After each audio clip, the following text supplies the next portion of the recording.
I want to acknowledge, before I acknowledge Ketan Verna and Kapwani Kiwanga, that I was born and raised in the unceded territories of the Sikkim and Sartlip Nation in the colonial construct of British Columbia, in the colonial national construct of Canada.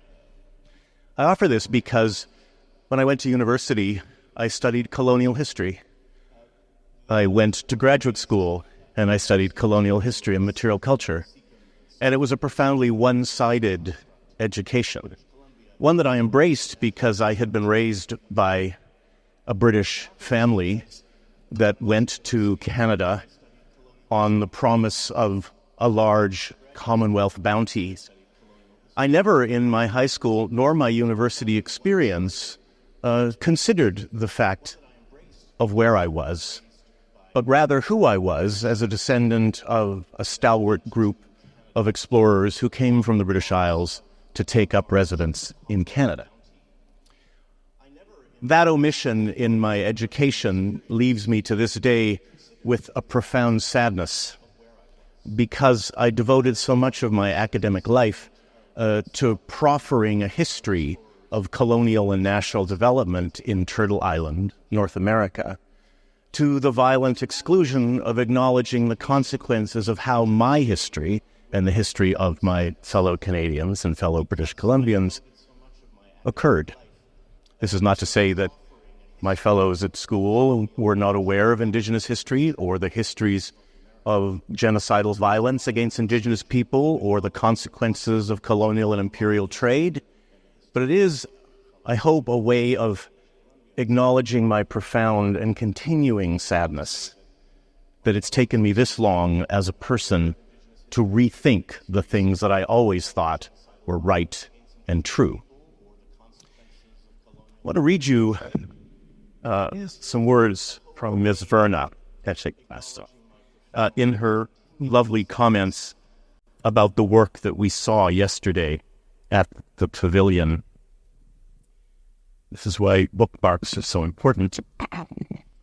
Kapwani Kiwanga materializes intangible cultural architectures, how diverse societies have been built through laws, trade, exchange, and encounters between people. Her site-responsive installation, Trinket, delves into material culture, commerce, and cultural transformation, considering how various forms of power are manifested, how the histories they suppress are often overlooked, and how they impact everyday life. Thank you for those words. My work as a material historian turns on the argument that the objects that societies produce can serve as profound points of entry into the understanding of social relations, of systems of power, exploitation, identity, and culture. I'm reminded that John Ruskin, who spent a lot of time in this place that we are now gathered, wrote in The Stones of Venice that societies write their history in 3 books: the Book of Words, the Book of Deeds, and the Book of Art. Now, for Ruskin, art was an expansive category. He was interested in material life. But if we think about that, he said, of these 3 books, the most reliable and most important is the last. In art and in objects, those who want to pay attention, who take the time to consider that which they're seeing, have the opportunity to reveal truths about the past, about societies, and about people. Well, my work recently has considered the consequences of systems of imperial and colonial trade in the manufacture of goods. I show you a map here that sort of captures the idea of the global colonial and imperial reality, the 18th century cornucopia of exploitive capitalism and racial capitalism. I'm interested in my work increasingly in the idea of complicity and how any of us and all of us need in our moral and ethical core to think about our place in the consequence of materialism, social relations. Hence the title, Complicity, Imperialism, Racial Capitalism, and the Study of Material Life. I was telling some students recently about the idea of complicity, and one student said, well, we're just all in the world. And I said, yes, but I said, how many of us actually take the time to think about the implications of things, the origins of things. It's easy to pick up a cell phone and take a picture of your remarkable art installation, but that would not be possible if we didn't have the extraction of rare earth minerals in the continent of Africa, the pollution of water systems in places of habitation, cyanide being leached into groundwater systems for the extraction of gold, all of these things. And your work, Kapwani, absolutely addresses that. But I would say in our advanced state of capitalism, in a world that hangs in the balance through ecological destruction, through the rise of fascism, tyranny, and the prevailing ideologies of white supremacy, there is comfort for many in avoiding confrontation. Next slide, please. Well, here we are in Venice, a place now that we have to pay €5 a day if we want to be a day tripper, that if we bring our Carnival cruise, we may not be having the best access because we're parked away. But this place has, for eons, attracted people, traders, musicians, artisans, patrons, people of power, in the creation of a world. And we know that Venice was the result of people seeking a defensive place to get away from violence, and that it's evolved into this magical world of carnivals, cuttlefish pasta, sights, and art. Next, please. When I think about beads, and in particular what we would call trade beads made in Venice and in Czechoslovakia, I'm struck by the fact that these objects, and I'm grateful to Royce for her comment about how the makers and the stringers of these objects imbued these objects with meaning, and that they've moved through time and space carrying the hands and the imprint of those who fashioned them and used them.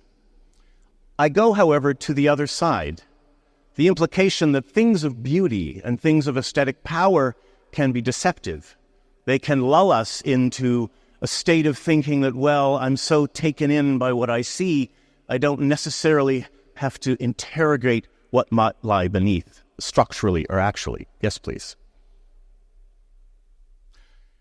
I suggested that material culture is an opportunity to look at what human societies have made across time and place for any number of reasons. We think about material transformation. We think about problem solving through the conceptualization of objects.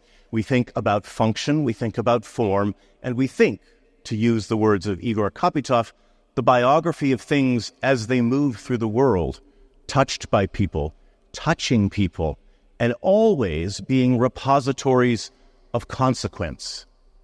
Material culture argues that there is always a relationship between the thing, a text, and the context of its production. Next, please. Here we see depictions by Europeans of the halcyon cornucopic possibilities of trade with the continent of Africa. These depictions of indigenous peoples and settlers coming with agendas of exploitation and self-interest are presented in ways that for many people were appealing. Europeans seduced by the idea of the exotic and the far away, by the possibilities of new commodities that would enrich and enhance life. Next, please. However, in the context of trade beads, and for me the key is trade, it would be wrong not to face fully and openly the implication of these objects that were used as transactional elements. Currency. Currency is such a fascinating word because it not only means money, but it also means immediacy and timeliness. We think about the currency of fashion. So the relationship between that which is popular and that which is possible, and the fact that we have a linguistic link between the mechanism for exchange, usually not equal, usually lopsided, usually at the expense of one group of people because of the capacity, the cynical, capitalist-driven capacity of others. These are images from Benin, the serpent of Ouida and all. Next, please. Showing the movement of captured human beings before their export into the circles of trade in what was called the Americas and the New World. The idea that Europeans for documentary reasons and anthropological curiosities, would give us these visual accounts of those imbalances of power and the complicity of individuals in the transformation of the world. Next, please. My time at Yale was important for me because I had gone initially as part of research on a book about a British artist named Herman Anderson, who, I'm not showing you his work, but Mr. Anderson paints what I would call the most transfixing and voluptuous pictures, often of the landscapes of Trinidad and Jamaica. His parents immigrated from Jamaica to Britain in the early part of the 1960s. He was born in Britain, the youngest of 8 children. In looking at Jamaica, Mr. Anderson is as much interested in the quotidian, the everyday landscapes of that island, and the same in Trinidad, and the natural beauty. But he's aware, and there is a point to this, that for a long history in the context of art coming out of Britain, there were efforts on the parts of makers to hide the brutality and the genocide and the ugliness of colonialism and imperialism in that part of the world. If you look at his pictures, one is drawn in by the skill, his brilliance as a painter, his use of color, his capacity to capture nature. And at the same time, if you look past the beauty, if that's possible, you think, well, what is he showing us? And he's showing us sites of profound violence, of the indifference and inhumanity of colonial and capitalism, and, one would argue, contemporary capitalism in the once so-called West Indies. I went to Yale because I was interested in the way that colonial-era painters from Britain were sent out to the colonies in order to paint images, bucolic and appealing, of sugar plantations, to paint the human-owned individuals on those plantations in ways that would make visitors and viewers in Britain say, that system of commerce, beneficial to the mother country, beneficial to the colonies, wasn't so bad. When I went to Yale, I was interested in a series of genre pictures by a man named Arthur Davis. This is his picture, Mr. and Mrs. Hill. And it's one of many types of images showing interior landscapes. And for me, it's one of the most powerful and unsettling. What does it show? Well, it shows an upwardly mobile, middle-class, land-based family in the north of England who are posing in their living room, which we assume is an accurate depiction of a real space as opposed to a type of imaginative constructor one. But what do we see? Well, we see a fireplace with a Palladian mantle, another link to Venice, Andrea Palladio resuming the works of Vitruvius and creating for British society a mode of architecture that was both classical and progressive.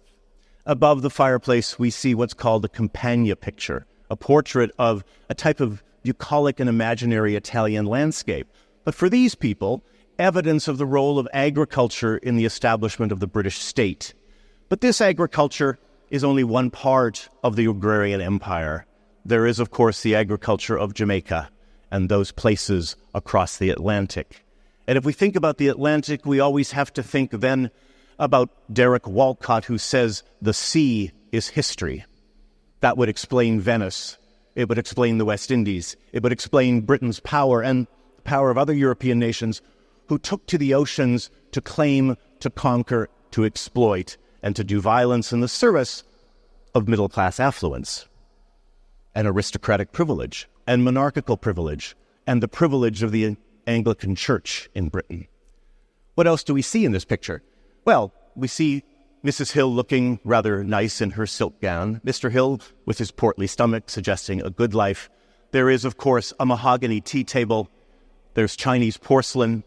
And there's a sugar bowl. And in the fireplace, there's a baluster blue and white vase. These props, within their performativity, are the consequences of imperial and colonial trade. You could not have tea unless it was brought to Britain. You needed, as part of that culture of refinement and material respectability, a mahogany table. If you had an oak one, if you had a pine one, if you really wanted to show who you were in the context of material life affluence and refinement. Where gentility mattered, you needed the mahogany table. But what do we know about mahogany farmed in Jamaica, in the West Indies?